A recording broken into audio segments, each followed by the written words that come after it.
Hello guys and welcome to a new brand video. In today's tutorial I'm going to show you how to create a pull request on GitHub.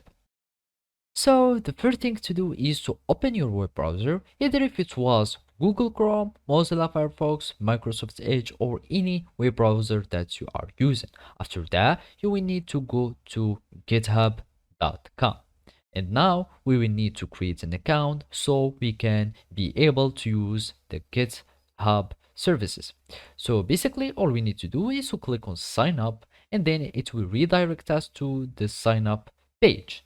And now you will need to add your email, then gmail.com or any other email that you are using. You click on continue, you create a password. So if it was anything like that, you click on continue and then you will add a username, for example whatever the username was. Now you will need just to type yes or no if you want to have the emails and announcements. So click on no if you don't want to, and then you will need just to solve as a verification, you solve this puzzle. So we start this puzzle and the single object, we do like this, and then you will do like that, and then you will create an account.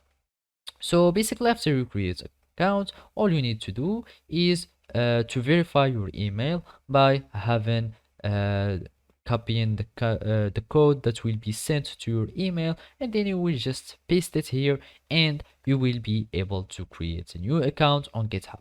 After that it will sign in you and you will have access to use the GitHub repository. And basically now all you need to do is to follow these simple steps. So after you log into your GitHub account, all you need to do is to go to your repository, you click on it here, then you will need to go to the comments. After that, you can just go to any commit or any branch that will need a pull request. So basically, let's just go back to our code. You go to the branch and search for any branch that will need any pull request. And basically I have already this branch that I have opened a pull request. If it is not already opened, all you need to do is to click a button here that will be open pull request. Otherwise you can just go to the pull request section, and here in the new pull request you can see other comparisons that you can do, and you can create a pull request if there was some change to put. So basically let's go back to our pull request here. Now as you can see it is already open. So basically all you need to do is to click on it, and then you will need just to review it by the organization, or you can just merge it by yourself if you are the only member of the repository. You click on merge and this is how you can do it. So basically this is how it is. Thank you for watching and see you next time.